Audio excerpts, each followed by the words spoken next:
আল্লাহ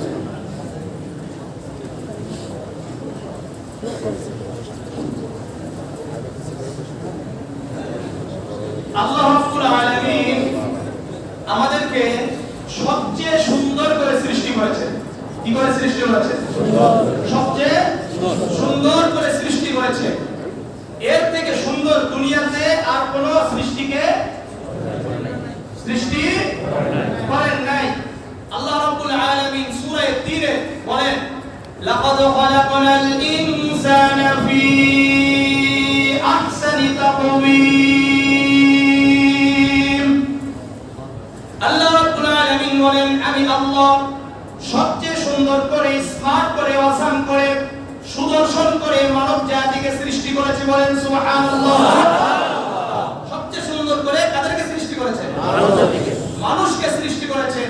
এই ঘোষণা কার? আল্লাহ। কার? আল্লাহ। আল্লাহ। একটা ঘটনা শুনেন। এই মসজিদে যেদিন আমি প্রথম জুমার নামাজ পড়িয়েছি সেদিন এই ঘটনা বলেছিলাম। আজকে আবার শুরু করছি। হযরত ইমাম আবু হানিফার নাম কারা শুনছেন? সবাই। ইনি কে? ছোটখাটো মানুষ? কত বড়? বিশাল উম্মাহ। তাহলে আমাদের মত নাই। বড়দের উদ্দেশ্য কি? আল্লাহ ওয়ালা, ইলম ওয়ালা, জ্ঞানী ব্যক্তি যিনি কোরআন এবং হাদিসের জ্ঞান রাখেন তাদেরকে কি আমরা বড় মনে করি, তাই না? যাদের ভিতরে কোরআন এবং হাদিসের বিন্দু মাত্র জ্ঞান নাই, এরপরে অনেকে বলে আমরাও কিছু কোরআন হাদিস জানি। এরকম আছে কি নাই? আছে। আমি বলি, যদি কোরআন এবং হাদিসের জ্ঞান আলেম উলামায়ে কেরাম ছাড়া অন্য কেউ বলে আমরাও কিছু নাকি, তারা যারা নাকি তাদেরকে তাদের ব্যাখ্যা, কোরআন এবং হাদিসের ব্যাখ্যা তাদেরগুলো মানবেন, আমি বলি তাদের পিছনে আজকে থেকে নামাজ পড়েন। কথা বলেন না? কথা বলেন না। অনেকে কি করে কোরআন হাদিসের ব্যাখ্যা দেয় কি দেয় না? তো এই ব্যাখ্যাগুলো অনেকে মানে কি মানে না? তো যারা মানে তাদের পিছনে তাদের নামাজ পড়া দরকার না। আর যারা বলে কোরআন এবং হাদিসের ব্যাখ্যা উলামায়ে কেরাম অপব্যাখ্যা করে, তাদের পিছনে এই উলামায়ে কেরামদের পিছনে তো ওই ব্যক্তিদের নামাজ পড়া জায়েজ নেই। আছে? জায়েজ আছে? না। কারণ আপনি জানছেন যে এই ব্যক্তি, যেমন আপনারা যদি মনে করেন যে শাহ ওয়াজিবুল্লাহ সাহেব অপব্যাখ্যা করে, তাহলে আমার পিছনে আপনাদের নামাজ পড়া ঠিক আছে কিনা? না। কথা বলেন না। আছে? না। আল্লাহ রাব্বুল আলামিন আমাদের বোঝার তৌফিক দান করুন। আমিন। তো যাই হোক, ইমাম আবু হানিফা ওনার আসল নাম কি? জোরে বলেন। নুমান ইবনে সাবিত। ওনার আসল নাম নুমান ইবনে সাবিত। ওনার বয়স যখন 15-16, যাই হোক অল্প বয়স, তখনের একটি ঘটনা বলি। এই সময় তিনি বাদশা ছিলেন। পূর্ণিমার রাত বুঝেন, 14 তারিখের দিবাগত রাত্রি যে চাঁদটা ওঠে এর নাম কি? পূর্ণিমার রাত, তাই না? এই পূর্ণিমার রাতে উনি ওনার স্ত্রীকে নিয়ে রয়্যাল প্যালেস মানে কি রাজপ্রাসাদে একেবারে উপরে ছাদে চলে গেছেন। গিয়ে চাঁদটা দেখতে অনেক সুন্দর লাগে। লাগে কি লাগে না? এখন এই বাদশা সাহেব একবার প্রিয়তমা স্ত্রীর দিকে তাকায়, আরেকবার পূর্ণিমার চাঁদের দিকে তাকায়, একবার প্রিয়তমা স্ত্রীর দিকে তাকায়, আরেকবার পূর্ণিমার চাঁদের দিকে তাকায়। তাকাইতে তাকাইতে হঠাৎ বলে ফেললো, প্রিয়তমা স্ত্রী, তুমি যদি ওই পূর্ণিমার চাঁদ থেকে সুন্দর না হও তাহলে আমি তোমাকে তালাক দিয়ে দিলাম। কথা বলছে। অনেকে বেহুশ হয়ে কথা বলে না, হুশ থাকে না কথা বলতে বলতে, কি বলছে তাও জানে না। এরকম আছে কি নাই? আছে। কথা বলার পরে চিন্তা করলো, হায় হায়, আমার প্রিয়তমা স্ত্রী আজ থেকে তো আমার থেকে সেপারেট হয়ে যাবে, কারণ চাঁদ থেকে তো আমার স্ত্রী সুন্দর হইতে পারে না, আবার পূর্ণিমার চাঁদ আরো সুন্দর, তাই না? পূর্ণিমার চাঁদ থেকে তো আমার স্ত্রী সুন্দর হবে না, তালাক হয়ে গেছে, ডিভোর্স হয়ে গেছে। এই চিন্তায় সারা রাত আর ঘুমাইতে পারে না। বিশেষ করে যারা একটু বয়স হয়ে গেছে এরা আবার স্ত্রীদেরকে আরো বেশি ভালোবাসে, ঠিক কি না? যদি রিয়াল লাভ ভালোবাসা দেখতে চায় তাহলে কাদের মধ্যে ভালোবাসা দেখতে হবে? বুড়া এবং বুড়ির মধ্যে। বুড়া বুড়িরা কিন্তু কখনোই স্ত্রী ছাড়া অর্থাৎ বুড়া বুড়ি ছাড়া থাকতে চায় না, আর বুড়ি বুড়া ছাড়া থাকতে চায় না। এটা আসল ভালোবাসা, এটা কোনো চাহিদার ভালোবাসা নয়, এটা মনের দিক থেকে যে ভালোবাসা, এই ভালোবাসা। এবং বুড়ি যদি অসুস্থ হয়ে যায়, বুড়ার যা আছে সবকিছু বিক্রি করতেও সে রাজি থাকে। কিন্তু যুবকরা কিন্তু এই চিন্তা করে না, যুবকেরা এই চিন্তা করে না, তো চলে গেলেই ভালো, আরেকটা কি হবে, আসবে আরেকটা পাওয়া যাবে, আরেকটা করা যাবে, এই চিন্তা ওরা কি করে, করে না? কিন্তু বুড়ারা বুড়ি ছাড়া থাকতে চায় না, বুড়িকে ছাড়তেও চায় না। তো বাচ্চাও তো একটু কি ছিল, বয়স ছিল কি ছিল না, 2 দিনে তো আর বাচ্চা হয় নাই। হ্যাঁ, আমাদের এই বর্তমান আর আগের যুগ এক নয়। আগের বাদশা, আগের যারা রাষ্ট্রনায়ক ছিলেন, তারা প্রত্যেকটা বিষয় এটা হালাল না হারাম এটা জানার জন্য উলামায়ে কেরামদেরকে ডাকতেন। কাদেরকে? উলামায়ে কেরামদেরকে ডাকতেন। যার কাছ থেকে কোনো ফতোয়া নিতেন না। কথা বলেন না? যার তার কাছ থেকে ফতোয়া নেওয়া যাবে না। ফতোয়া দিবেন কে? যারা ইসলামিক স্কলার, উলামায়ে কেরাম। হঠাৎ একদিন দুটো দাড়ি রেখে আর একটা মাথায় টুপি দিয়ে ছোট ছোট দাড়ি রেখে টিভির সামনে এসে ফতোয়া দিল, আর মনে করলেন যে বিশাল বড় আলেম, আজীবন এই ব্যক্তিদেরকে আমরা কোনদিন দেখিও নি। এদেরকে যদি আলেম মনে করেন তাহলে সমস্যা। দেখেন এখন এই যে রাষ্ট্রনায়ক বাদশা, উনি কি করলেন? উনি পরের দিন সারা রাত তো ঘুমাইতে পারে নাই। পরের দিন সকাল ফজরের নামাজ হয়ে গেল। ওই সময়ের যারা দেশের ইসলামিক স্কলার ছিলেন, বড় বড় আলেম ছিলেন, বড় বড় মুফতি ছিলেন, যারা কোরআন এবং হাদিস সম্পর্কে জানেন, আল্লাহ ওয়ালা ছিলেন। খালি আলেম থাকতে হবে না, কি থাকতে হবে? আল্লাহ ওয়ালা। আল্লাহ ওয়ালা হতে হবে, আল্লাহকে ভয় করতে হবে। দরবারি আলেম হলে চলবে না। কি আলেম? দরবারি আলেম বুঝেন, সুবিধাবাদ জিন্দাবাদ, এরকম আলেম নয়, বরং আল্লাহ ওয়ালা হতে হবে। এরকম উলামায়ে কেরামদেরকে উনি কি করলেন? ইনভাইট করলেন, ডাকলেন, সবাই উপস্থিত হলেন। বাদশা রাতের যে ঘটনা ঘটে গেছে, কি বলেছে? তুমি যদি ওই প্রিয়তমা অর্থাৎ পূর্ণিমার চাঁদ থেকে তুমি সুন্দর না হও, আমি তোমাকে তালাক দিয়ে দিলাম, ডিভোর্স করলাম। এই ঘটনা বলার পরে সকল উলামায়ে কেরাম চুপ হয়ে গেলেন। কি হইতে পারে, কি হইতে পারে?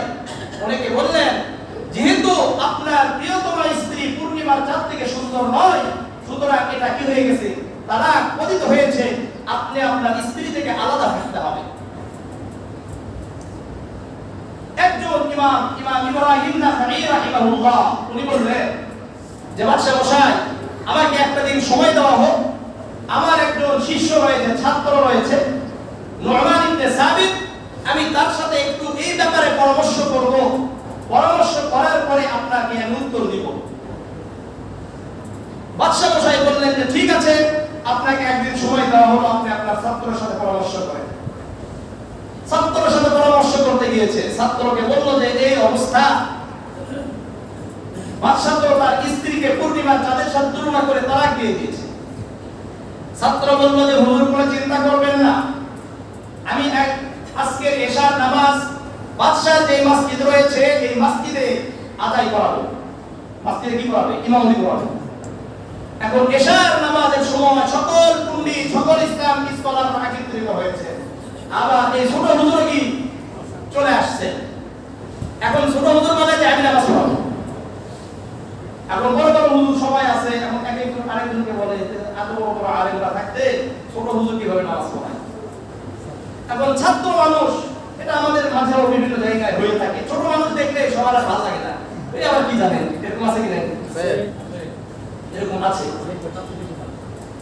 এখন ছোট হুজুরও তো কি এমনি এমনি ছোট হুজুর হয় না, আর এমনি বলতে যে আমি নামাজ পড়াবো। বললো যে ঠিক আছে, যদি আপনারা আমাকে ইমামতি করতে নাই দেন, তাহলে আজকের যে কারণে আমাদেরকে ডাকা হয়েছে আমি চলে যাই, এর উত্তর আপনারা পাবেন না। সবাই চিন্তা করবে যে না না ঠিক আছে, উনি নামাজ পড়া কি, বাচ্চাটাই কি করা, নামাজ পড়াইতে দিয়েছে। এখন তাকবীরে তাহরিমা আল্লাহু আকবার বলে হাত কি করছে, বাচ্চা কি বাজে নাই? কোথায় বাজছে?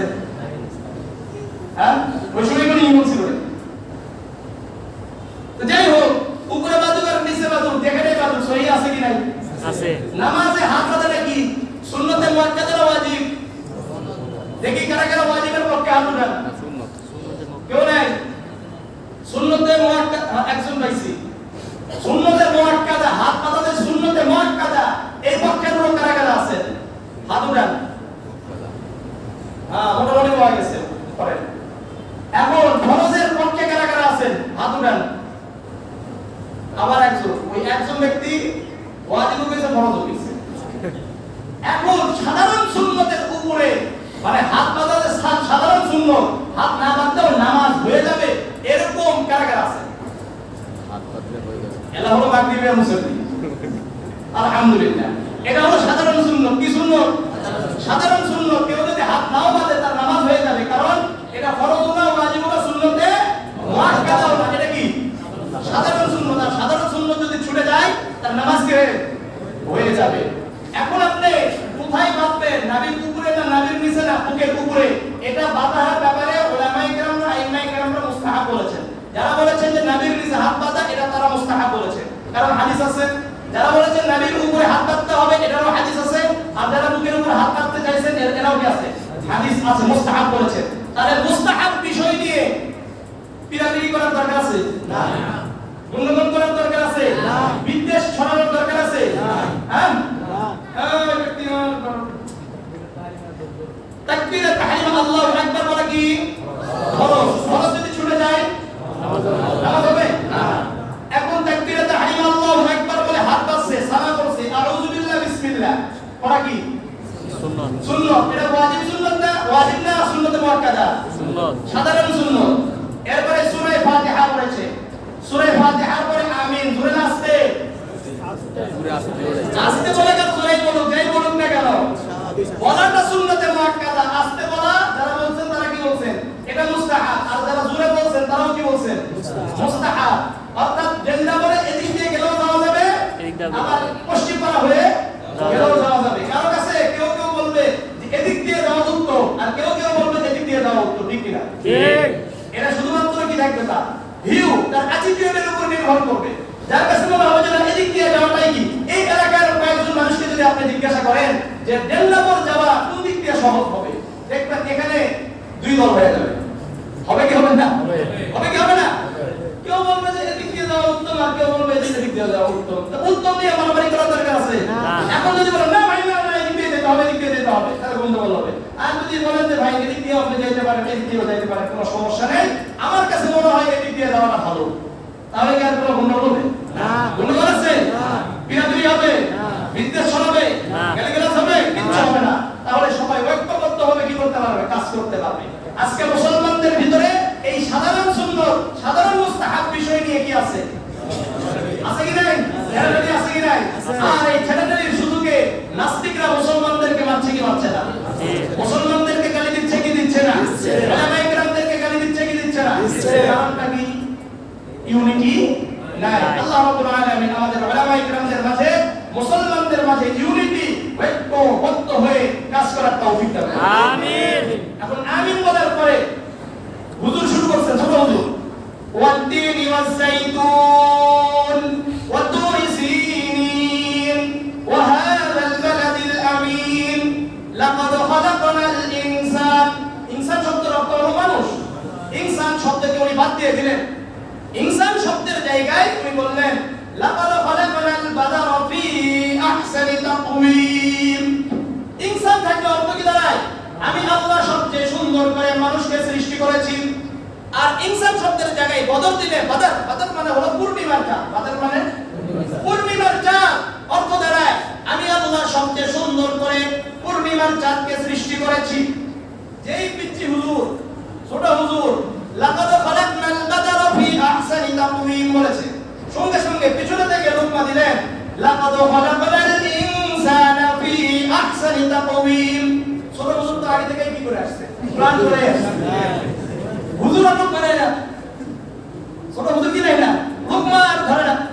আবার দ্বিতীয়বার লাকাদ খালাকনাল বাদারা ফি আহসানি তাকওয়িম, পিছনে লাকাদ খালাকনাল ইনসানা ফি আহসানি তাকওয়িম।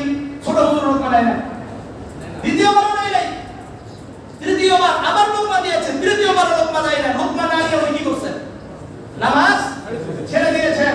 নামাজ ছেড়ে দিয়ে বললেন, আমি কোরআন তেলাওয়াত করছি, লাকাদ খালাকনাল বাদারা ফি আহসানি তাকওয়িম। আল্লাহ রাব্বুল আলামিন বলেন, আমি আল্লাহ সবচেয়ে সুন্দর করে পূর্ণিমার চাঁদকে সৃষ্টি করেছি। আর আপনারা লোকমা দিচ্ছেন লাকাদ খালাকনাল ইনসানা ফি আহসানি তাকওয়িম, যার অর্থ আমি আল্লাহ সবচেয়ে সুন্দর করে মানুষকে সৃষ্টি করেছি। বলেন সুবহানাল্লাহ, সুবহানাল্লাহ। এখন আপনারাই ফতোয়া দেন, মানুষ সুন্দর না পূর্ণিমার চাঁদ সুন্দর? মানুষ। এখন পলাশবাড়ির মুসল্লিরা ফতোয়া দেন, এই যে বাদশার স্ত্রীকে যে তালাক দিছে, তালাক হইছে? তালাক হবে না। কারণ কি? মানুষ সুন্দর। আরো জোরে বলেন, মানুষ সুন্দর। কাকে সুন্দর করে সৃষ্টি করেছেন? মানুষকে। মানুষকে সবচেয়ে সুন্দর করে সৃষ্টি করেছেন কে? আল্লাহ। বলেন কে? আল্লাহ। বলেন কে? আল্লাহ। আল্লাহ কেন সৃষ্টি করলেন? সুন্দর করে যে সৃষ্টি করলেন, কেন করলেন? তার ইবাদতের জন্য। কার ইবাদত? আল্লাহ। আল্লাহর ইবাদত। আল্লাহ বলেন, ওয়া মা খালাকাতুল জিন্না ওয়াল ইনসা ইল্লা লিয়াবুদুন। আমি আল্লাহ তোমাদেরকে সবচেয়ে সুন্দর করে সৃষ্টি করেছি, স্মার্ট করে সৃষ্টি করেছি, সুদর্শন করে সৃষ্টি করেছি। আমি আল্লাহ তোমাদেরকে জ্ঞান দিয়েছি একমাত্র আমার ইবাদতের জন্য। আমাকে ছাড়া অন্য কারো তোমরা স্লোগান দিতে পারবে না। একমাত্র ইবাদত করবে কার? আল্লাহ। একমাত্র সাজদা করবে কাকে? আল্লাহ। সুবহান রাব্বিয়াল আ'লা। কাকে বলতে হবে? আল্লাহ। সুবহান রাব্বিয়াল আযীম কে? আল্লাহ। আল্লাহ। একমাত্র জীবন দিতে হবে কার জন্য? আল্লাহ। আল্লাহর জন্য। অন্য কারো জন্য জীবন দেওয়া যাবে না। দেওয়া যাবে না। রক্ত দেওয়া যাবে না। দেওয়া যাবে না, কারণ রক্তের মালিক কে? আল্লাহ। কুল ইন্না সলাতি ওয়া নুসুকি ওয়া মাহইয়ায়া ওয়া মামাতি লিল্লাহি রাব্বিল আলামিন। হে নবী আপনি বলেন, কুল ইন্না সলাতি, আমার নামাজ, আমার সালাত আল্লাহর জন্য। কার জন্য? আল্লাহ। আমার সাজদা আল্লাহর জন্য, আমার রুকু আল্লাহর জন্য। কুল ইন্না সলাতি ওয়া নুসুকি, আমার কুরবানি কার নামে হবে? আল্লাহ। কার নামে? আল্লাহ। আমাদের নামে হবে না। কোন মূর্তির নামে হবে না। কোন দেবদেবীর নামে হবে না। হবে না, একমাত্র আল্লাহর নামে হতে হবে। এই জন্য আল্লাহ বলেন, ওয়ালা তাকুলু মিম্মা লাম ইযকার ইসমুল্লাহ, ওয়ালা তাকুলু মিম্মা লাম ইযকার ইসমুল্লাহ। তোমরা ওই প্রাণীর, ওই জন্তুর খাবার খেতে পারবে না, গোশত খেতে পারবে না যেই জন্তুকে আল্লাহর নাম ছাড়া অন্য কারো নামে জবাহ করা হয়েছে। ওই জন্তু গোশত তোমরা, ওই প্রাণীর গোশত তোমরা খেতে পারবে না। এই জন্য একমাত্র ইবাদত হবে কার জন্য? আল্লাহ। অনুসুকি ওয়া মাহইয়ায়া, আমার জীবন কার? আল্লাহ। আপনার আমার জীবন কার জন্য? আল্লাহ। হ্যাঁ, জোরে বলেন, আল্লাহ। আল্লাহর জন্য, অন্য কারোর জন্য না। ওয়া মামাতি, আমার মৃত্যু আল্লাহ। অনেকে স্লোগান দেয়, রক্ত দিয়েছি আরো রক্ত দিব। আমি বলি যে রক্ত কি তোমার বাবা না তোমার নেতা না তোমার দলে? রক্ত কার? আল্লাহ। রক্ত দিতে হবে কার জন্য? আল্লাহ। আল্লাহর জন্য দিতে হবে, অন্য কারোর জন্য। এই জন্য ইসলামে রক্ত বিক্রি করা কি জায়েজ না হারাম? হারাম। হারাম। কারণ কি? রক্তের মালিক আল্লাহ, আপনি না। না, আমি আপনি যদি রক্তের মালিক হইতাম তাহলে রক্ত বিক্রি আমরা করতে পারতাম, চক্ষু বিক্রি করতে পারতাম, কিডনি বিক্রি করতে পারতাম। চক্ষু, কিডনি এগুলো কোনো কিছু বিক্রি করার কোনো অনুমতি আমাদের নাই, কারণ এগুলোর মালিক আমি আপনি না। এগুলোর মালিক কে? আল্লাহ। এই জন্য আমরা এগুলো আল্লাহর জিনিস যদি দিতে চাই তাহলে কি করতে হবে? কি করতে হবে? আল্লাহর জন্য কি করতে হবে? দান করতে হবে। এগুলো বিক্রি করার কোনো অনুমতি ইসলামে নাই। তাহলে এই যে আমরা ইবাদত করব, এই ইবাদত করার জন্য পৃথিবীতে ইবাদত আমরা কিভাবে করব, কোন সিস্টেমে করব, যার তার ফতোয়া নেওয়া যাবে না, যার তার কথা শোনা যাবে না। আল্লাহ রাব্বুল আলামিন আমার আপনার ইবাদতের জন্য পৃথিবীতে অগণিত নবী এবং রাসূলকে প্রেরণ করেছেন। ঠিক, অগণিত নবী এবং রাসূলকে প্রেরণ করেছেন। আবু যর গিফারি রাদিয়াল্লাহু তাআলা আনহু রাসূল করিম সাল্লাল্লাহু আলাইহি ওয়াসাল্লাম দুনিয়াতে কত নবী এবং রাসূল এসেছেন? আল্লাহ রাসূল সাল্লাল্লাহু আলাইহি ওয়াসাল্লাম বলেন 1 লক্ষ কত? মেয়াতু আলফিন কত? 1 লক্ষ ওয়া আরবাআতু ওয়া ইশরুনা আলফান 1 লক্ষ 24 হাজার কত বলেন? 1 লক্ষ 24 হাজার নবী এবং রাসূলকে আল্লাহ রাব্বুল আলামিন দুনিয়াতে প্রেরণ করেছেন। এর মধ্যে ওয়া সালাতু মিআতিন ও 15 এর মধ্যে আল্লাহ রাব্বুল আলামিন 315 জন রাসূলকে প্রেরণ করেছেন। কত? 315 জন। এর মধ্যে ওয়া 25 মিনাল কুরআন ফিল কুরআন কুরআনের মাঝে আল্লাহ রাব্বুল আলামিন 25 জন নবী এবং রাসূলের কথা বলেছেন। বলেন আল্লাহু আকবার। কত? কতজন? 25 জন নবী এবং রাসূলের কথা বলেছেন।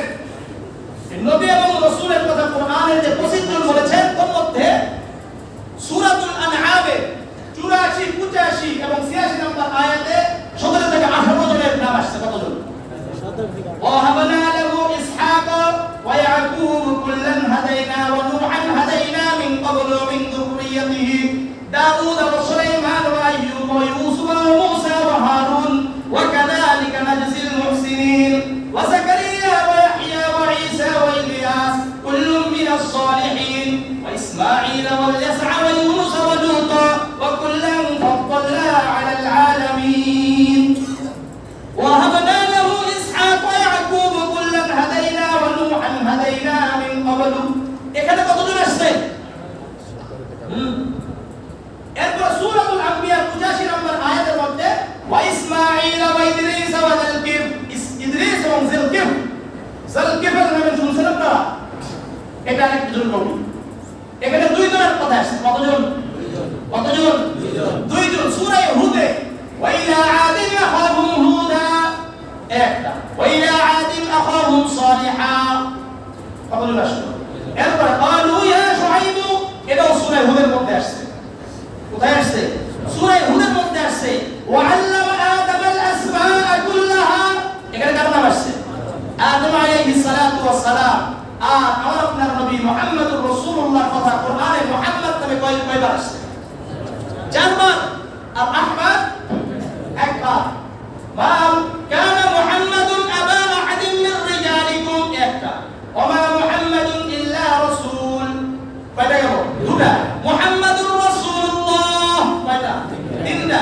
ওয়াল্লাযীনা আমানু ওয়া আমিলুস সালিহাতি বিমা নুজিলা আলা মুহাম্মাদ কয়টা? 4টা। আর আহমদ কয়বার আসছে? একবার। সূরাতুস সফের মধ্যে আসছে ওয়া ইযা ক্বালা ঈসা ইবনু মারইয়াম ইয়া বানি ইসরাঈল ইন্নী রাসূলুল্লাহি ইলাইকুম মুসাদ্দিকান লিমা বাইনা ইয়াদাইয়া মিনাত তাওরাতি ওয়া মুবাশশিরান বিরাসূলিন ইয়াতি মিন বা'দি ইসমিহি আহমদ কয়বার? একবার। এই 25 জন নবী এবং রাসূলের কথা কোথায় আসছে? কোরআনে আসছে। সর্বপ্রথম নবীকে হযরত আদম আলাইহিস সালাতু ওয়াস সালাম উনি কিন্তু রাসূল না, উনি কি নবী। দেখেন আল্লাহ রাব্বুল আলামিন দুনিয়াতে প্রথম যে ব্যক্তিকে প্রেরণ করেছেন এই ব্যক্তিকে সাধারণ কোনো ব্যক্তি হিসেবে প্রেরণ করেন না, বরং নবী হিসেবে প্রেরণ করেছেন। কেন? সাধারণ একজন মানুষ হিসেবে প্রেরণ করতে পারতেন, পরবর্তীতে নবী এবং রাসূল প্রেরণ করতেন। প্রথম মানুষকে আল্লাহ তাআলা নবী হিসেবে কেন প্রেরণ করলেন? আল্লাহ এটা বুঝাইতে চেয়েছেন, হে মানুষ আমি তোমাদেরকে এমনি এমনি সৃষ্টি করি নাই, উদ্দেশ্যহীনভাবে তোমাদেরকে আমি সৃষ্টি করি নাই, বরং একটি উদ্দেশ্য, একটা টার্গেট, একটা লক্ষ্য দিয়ে আমি আল্লাহ তোমাদেরকে সৃষ্টি করেছি। এটা বোঝানোর জন্য আল্লাহ রাব্বুল আলামিন প্রথম মানুষকে এই হিসাবে সৃষ্টি করলেন। কথা বলেন এই হিসাবে, নবী হিসাবে। এই জন্য আপনি আমি যদি মনে করি আল্লাহর কোনো লক্ষ্য নাই, আল্লাহর কোনো উদ্দেশ্য নাই, এটা মনে করাটা একেবারে মূর্খতা ছাড়া আর কিছুই নয়।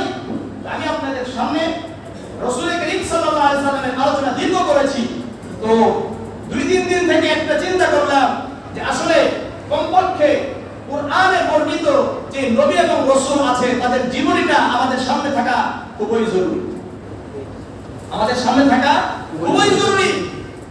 সকল নবী এবং রাসূলদের জীবনী মোটামুটি ভাবে আমাদের সামনে থাকলে আমাদের সামনে বিভিন্ন মাসলা বিভিন্ন বিষয়গুলো স্পষ্ট হয়ে যাবে এবং নবী এবং রাসূলের আসার মূল উদ্দেশ্য কি এবং বিভিন্ন ভাবে বর্তমান যে বিভিন্ন মাসলাগত ভাবে সমস্যা তৈরি করছে এই সমস্যাগুলো কি হয়ে যাবে, সমাধান হয়ে যাবে ইনশাআল্লাহ। তো আজকের যে আলোচনার বিষয়টা হলো হযরত আদম আলাইহিস সালাতু ওয়াস সালাম কে কাকে আজকে শেষ করতেও পারি, নাও হইতে পারে। তো এইভাবে আমাদের ইনশাআল্লাহ দীর্ঘ সময় লাগবে। কতজন নবীর আলোচনা হবে? কতজন? 25 জন না, ধরে নেন আপনি কত? 24 জন। কত? রাসূল আমাদের নবীর আলোচনা তো সর্বদাই। আল্লাহর পরে দুনিয়াতে সবচাইতে কার আলোচনা? রাসূলুল্লাহ। সবচাইতে কার আলোচনা? রাসূল সাল্লাল্লাহু আলাইহি ওয়াসাল্লাম। কে করেছেন? আল্লাহ করে দিয়েছেন। কেউ চাইলেও আমার রাসূলের আলোচনা হবে, কেউ না চাইলেও আমার রাসূলের আলোচনা হবে, ঠিক কি না? ঠিক। তো এই জন্য আদম আলাইহিস সালাতু ওয়াস সালামকে আল্লাহ রাব্বুল আলামিন দুনিয়াতে প্রেরণ করেছেন। কোথায়? দুনিয়াতে প্রেরণ যখন করবেন আল্লাহ রাব্বুল আলামিন তার ফেরেশতাদেরকে বললেন, হে ফেরেশতা, সূরাতুল বাকারার মধ্যে আসছে ওয়া ইযা ক্বালা রাব্বুকা লিল মালাইকাতি ইন্নী জাইলুন ফিল আরদি খলিফা। ফেরেশতাদেরকে বললেন, হে ফেরেশতারা, আমি দুনিয়াতে আমার প্রতিনিধি সৃষ্টি করতে চাই। কি সৃষ্টি করতে চাই? প্রতিনিধি সৃষ্টি করতে চাই। তোমরা কি বলো?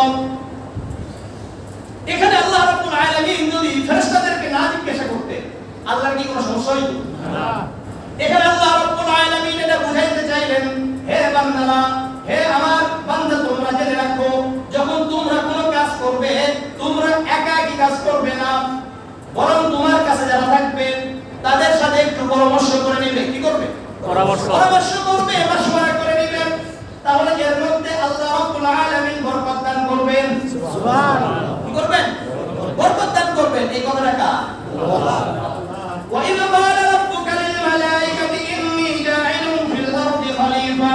আল্লাহ যে এই কথা বললেন, ফেরেশতারা বললেন, ক্বালু আতাজআলু ফিহা মান ইউফসিদু ফিহা ওয়া ইয়াসফিকু দিমা।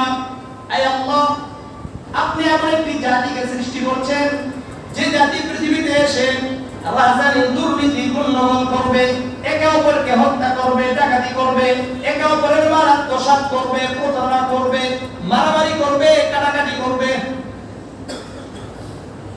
এটাকে বলছে ফেরেশতারা বলছে। এখন আপনাদের প্রশ্ন হতে পারে, গায়েব তো আল্লাহ জানেন, সামনে কি হবে, ভবিষ্যতে কি হবে এটা জানেন কি? আল্লাহ। তাহলে ফেরেশতারা কোথায় থেকে বললেন? না, এটা আসলে বিষয় হলো তাফসীরে জালালাইনের টিকার মধ্যে লেখছেন যে আসলে তারা কিয়াস করছে। কিয়াস মানে কি? আগের কোন বিষয়ের উপরে ধারণা করেছে। আগের বিষয়টা কি? আল্লাহ রাব্বুল আলামিন এই দুনিয়া সৃষ্টি করার পরে, আসমান এবং জমিন সৃষ্টি করার পরে, এই পৃথিবীতে আমরা যে পৃথিবীতে বাস করছি, এই পৃথিবীতে আল্লাহ তাআলা মানব জাতির আগে জিন জাতিকে ব্যবহার করেছেন। তাদেরকে জিন জাতি। আর এই জিন জাতি এসে অধিকাংশ জিন জাতিরা কি করেছে? এখানে এসে রাজনীতি করছে, দুর্নীতি করছে, মারামারি করছে, কাটাকাটি করছে। অর্থাৎ খালি মারামারি আর কাটাকাটি চলতো, আর অন্য কিছু হইতো না। যখন এরা খুব বেশি কি করলো, মারামারির মধ্যে লিপ্ত হলো, খুব বেশি বিশৃঙ্খলা সৃষ্টি করলো, লুটতরাজ সৃষ্টি করলো, ফাসাদ সৃষ্টি করলো, তখন আল্লাহ রাব্বুল আলামিন ফেরেশতাদেরকে প্রেরণ করে তাদেরকে কি করলেন? এই দুনিয়া থেকে বিতাড়িত করলেন। তারা বিভিন্ন জায়গায় পালিয়ে গেল, সমুদ্রের দিকে পালিয়ে গেছে, পাহাড় পর্বতের দিকে পালিয়ে গেছে। যাওয়ার পরেও একজন ছোট্ট একটা বাচ্চাকে দেখা দিল যে একটা জিনের একটা কি ছোট্ট একটা বাচ্চা আছে, সুন্দর, দেখতেও ভালো লাগে। এখন ফেরেশতাদের দয়া মায়াও হইল যে না, বাচ্চাটা আছে, এটা কি করা দরকার, নিয়ে যাওয়া দরকার। একে নিয়ে চলে গেল আসমানে। কোথায়? আসমানে। নিজেদের সাথে নিয়ে গেল, নিজেদের সাথে নিয়ে গিয়ে তাকে শিক্ষা দিল। যারা কালেকশন করেন, কালেকশন শুরু করে দেন, দ্বিতীয় তলায় তৃতীয় তলায় যারা আছে কালেকশন শুরু করেন, আর জায়গাগুলো ফাঁকা থাকলে ফাঁকাগুলো পূরণ করবেন। এখন দেখেন এই ফেরেশতারা কাকে নিয়ে গেছে? আপনাদের কিছু ঘুমো ভাঙা দরকার। ফেরেশতারা জিন জাতিকে নিয়ে গেছে। জিন জাতি মানে এই ইবলিসকে নিয়ে গেছে। নাম কি? আযাজিল। নাম কি? আযাজিল। একে নিয়ে গেছে কোথায়? আসমানে। অর্থাৎ ফেরেশতাদের মজলিস, ফেরেশতাদের পরিবেশে নিয়ে গেছে। নিয়ে গিয়ে তাকে শিক্ষা দিচ্ছে। তাকে কি দিচ্ছে? শিক্ষা দিচ্ছে। কিন্তু বর্তমান বিভিন্ন জায়গায় শোনা যায়, বলে যে আযাজিল এবং এই ইবলিস ফেরেশতাদের কি ছিল? শিক্ষক ছিল। আমি বলতে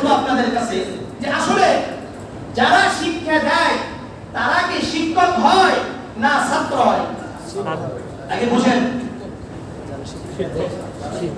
ফেরেশতারা আজাজিলকে শিক্ষা দিল, তাহলে শিক্ষক কারা? আবার বলেন, ফেরেশতারা। কারা? ফেরেশতারা শিক্ষক না, আর ছাত্রকে বলেন বলেন আজাজিল। কিন্তু আমাদের সমাজে প্রচলিত কি আছে? প্রচলন কি আছে? মুআল্লিমুল মালাইকা আর মুআল্লামুল মালাইকা। আসলে তাহকিক ছাড়া পড়াশোনা করলে যা হয়, মুআল্লিম শব্দের অর্থ হলো শিক্ষক আর মুআল্লাম শব্দের অর্থ হলো ছাত্র।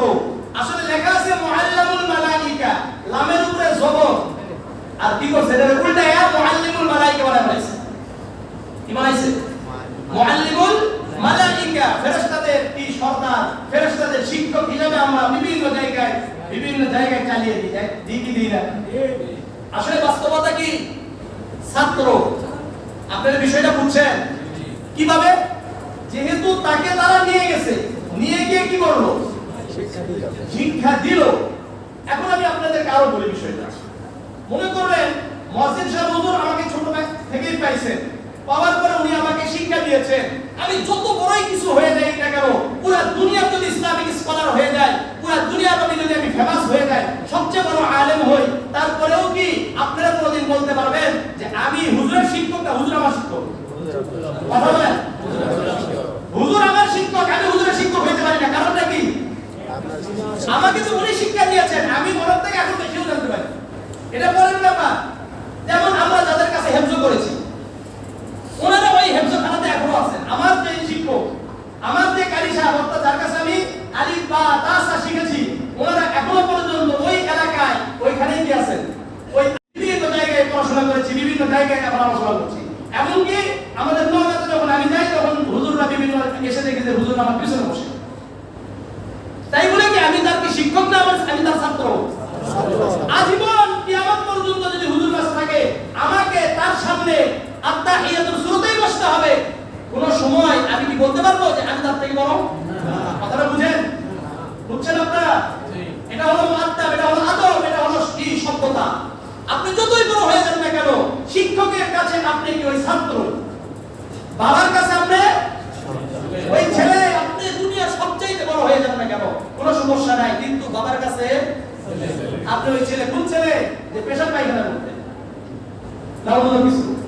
এখন যদি বড় হয়ে বলেন আপনার থেকে কি আমি কম বুঝি, আপনি তো কিছু বুঝেন না, আপনি মূর্খ, এরকম ছেলে আছে কি নাই? আছে। আপনি কি বুঝেন? দুনিয়া সম্পর্কে আপনার কোনো ধারণা আছে? এরকম বলে কি বলে না? বলে। বলে কি বলে না? বলে। আসলে বলা যাবে না। বাবা ভুল করতে পারে, মা ভুল করতে পারে, তাদেরকে বোঝানোর কি আছে? কৌশল আছে কি নাই? আছে। কৌশল আছে। আমরা ইনশাআল্লাহ পিতামাতার সাথে সবচেয়ে সুন্দর আচরণে কথা বলার জন্য চেষ্টা করব ইনশাআল্লাহ। বলা যাবে ইনশাআল্লাহ। বাবা মা ভুল করছে, আপনি দেখেন আমার বাবাকে বোঝানোর মতো কোন ব্যক্তি আছে, তার দ্বারস্থ হন। কিন্তু বাবা মায়ের সামনে আপনি উচ্চ স্বরে কর্কশ ভাষায় কথা বলবেন না। যদি কর্কশ ভাষায় কথা বললেন, তাহলে মনে রাখবেন আপনি যত বড় আলেম হন, যত বড় আবেদ হয়ে যান না কেন, আল্লাহ তাআলা আপনার ইবাদত গ্রহণ করবেন না, কবুল করবেন না। এই জন্য আপনাদের কাছে অত্যন্ত আহ্বান থাকবে যে যত বড়ই আমরা কিছু হয়ে যাই না কেন, আমার বাবা, আমার শিক্ষক, আমার মা, আমার মুরব্বী যারা আছে, তাদেরকে আমাদের সম্মান করতেই হবে। করবো তো ইনশাআল্লাহ। এখন দেখেন এই ফেরেশতারা বললেন যে আপনি এমন জাতিকে সৃষ্টি করতে চান, এটা কিসের উপর কিয়াস করছেন? কিসের উপর অনুমান করেছেন? জিন জাতির উপরে। আল্লাহ রাব্বুল আলামিন দুনিয়াতে কয়টি জাতি সৃষ্টি করেছেন? কয়টি? ইবাদতের জন্য কয়টা? জিন, ইনসান, আরেকটা জাতি কি? ফেরেশতা জাতি। এই তিনটা জাতির মধ্যে আল্লাহর কাছে প্রিয় জাতি, আল্লাহর কাছে শ্রেষ্ঠ জাতি কোনটা? উদাহরণ দিয়ে বুঝেন। উদাহরণ, আশরাফুল মাখলুকাত আমাদেরকে কেন বললেন? মূল কারণ কি? উদাহরণ কি? এক্সাম্পল দিলে বোঝা সহজ হবে। মনে করেন আমাদের মুয়াজ্জিন সাহেব হুজুরের কয়টা ছেলে আছে? তিনটা ছেলে। এখন আপনি এখানে বলবেন যে হুজুর খালি মুয়াজ্জিন সাহেব হুজুরের দিকে না, ওনার অনেকটা মিলে যায়, তাই বললাম। তিনটা ছেলে আছে না? কয়টা ছেলে আছে? তিনটা ছেলে আছে। তিনটা ছেলের মধ্যে যে সবচাইতে ভালো, আরেকটা হলো একবার সবচাইতে খারাপ, আরেকটা একটা মধ্যম পন্থা। কেমন? একটা ছেলেকে যদি বলে তুমি ডান দিকে যাও, ভাই কোন দিকে? বাম দিকে। বেটা কোনোদিন আর কোন দিকে যায় না? ডান দিকে যাই না। এই ছেলে বাবার কাছে ভালো না খারাপ? একেবারেই খারাপ, দেখতেই পারে না। এমনকি কঠোর বাবা মা হলে কি করবে? তার পুত্র করার জন্য কি করবে? চিন্তা ভাবনা করবে। এরকম করে কি করে না? ইসলাম কি তার পুত্রকে সাপোর্ট করে? হ্যাঁ, অনেকে করে। করা যাবে? করা যাবে না। এমনকি অনেকে সন্তানদেরকে উপর রাগ হয়ে তাদেরকে সম্পদ থেকেও কি করে? বঞ্চিত করে। এটা কোনোদিন করা যাবে না, হারাম এটা। মনে রাখবেন, আপনার সন্তানের এই হক দিয়েছেন কি? আল্লাহ। আল্লাহ। আপনার সন্তান যতই কিছু হয়ে যাক, আপনার সন্তানকে আপনি কি করতে পারেন না? তার পুত্র করা যাবে না। কথা বুঝতে পারছেন? এক। দ্বিতীয় নাম্বার হলো, যদি বলে ডান দিকে যাও, সারা জীবন ডান দিকে যায় আর বাম দিকেও তাকায় না, এটা কি জাতি? ফেরেশতা জাতি। আল্লাহ বলেন তুমি রুকু অবস্থায় থাকো, রুকু করছে। আবার কাউকে বলেছেন তুমি সেজদারত অবস্থায় থাকো, সেজদারত অবস্থায় আছে। আবার কাউকে বলেছেন তুমি কিয়াম অবস্থায় থাকো, দাঁড়িয়ে আছে। আর তাসবিহাত আদায় করছেন কার? আল্লাহ। এই কথা আমরা বলছি। আতাজালু ফিহা মান ইউফসিদু ফিহা ওয়া ইয়াসফিকু দিমা ওয়া নাহনু নুসাব্বিহু বিহামদিকা ওয়া নুকদ্দিসু লাক। আমরাই তো যথেষ্ট, আমরা আপনার তাসবিহাত আদায় করি, আমরা প্রশংসা জ্ঞাপন করি, সুতরাং আর কারো দরকার নাই। এই কথা কারা বলছে? ফেরেশতারা বলেছেন। কয়টা জাতি গেল? দুইটা জাতি। আর মাঝখানে আরেকটা জাতি আছে, সেটা হলো কি? মানুষ জাতি। এই সন্তানটা কেমন? এই সন্তানকে বলছে এই ডান দিকে যা, তুই বাম দিকে গেছে। এই কি বললি? আবার ডান দিকে যা।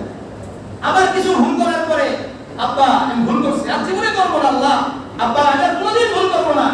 হাত পা ধরে, কি করে? হাতে পায়ে ধরে। বাবা মা চোখের অশ্রু ঝেড়ে দিয়ে তাকে ক্ষমা করে দেন। আরে আসলে কি আমি তোর উপর রাগ হইছি? আমি কি তোকে মারতে পারি? আমি কি তোকে ধাক্কা দিয়ে বাড়ি থেকে বের করতে পারি? আমি তো তোর বাবা, আমি তো তোর মা। বলে কি বলে না? বলেন তো, এই তিনটা সন্তানের মধ্যে হতে একেবারে ভালো তো ভালো। সাধারণ আমাদের প্রবৃত্তি কি, আমাদের মনের চাহিদা কি? আমার সন্তান মাঝে মাঝে এসে কি করবে? যে বেশি ভালো সে কিন্তু আপনার কাছে কোনোদিন প্রস্তুত হবে না। সে কোনোদিন আবেগময় কোনো পরিবেশ তার দ্বারা সৃষ্টি হবে না। আবেগময় সৃষ্টি কখন হয়? যখন ভুল হয়।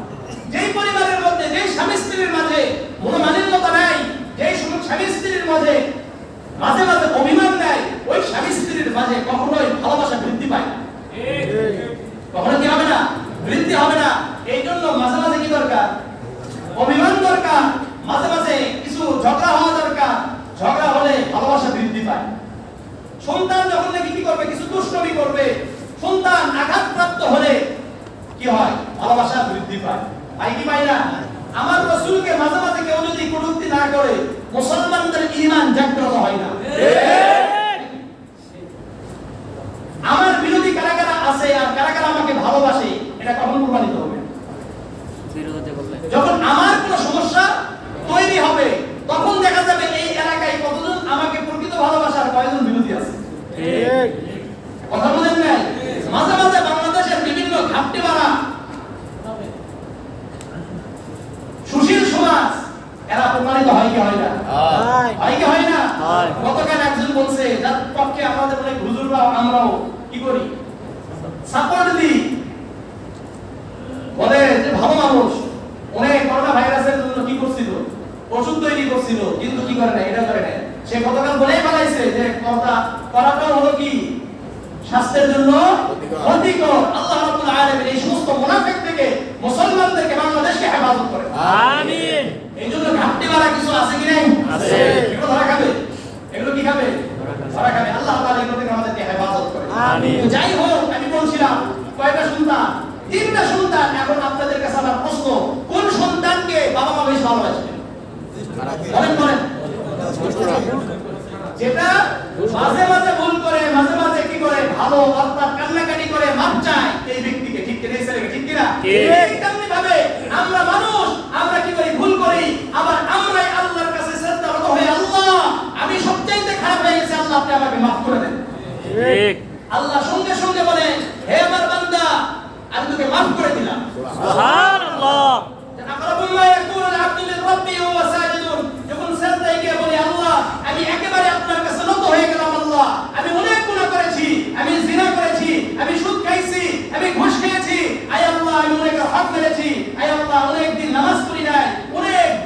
করেছি, আল্লাহ আপনি ছাড়া তো আমার কেউ নেই, আল্লাহ আপনি ছাড়া তো আমাকে কেউ দেখবে না আল্লাহ।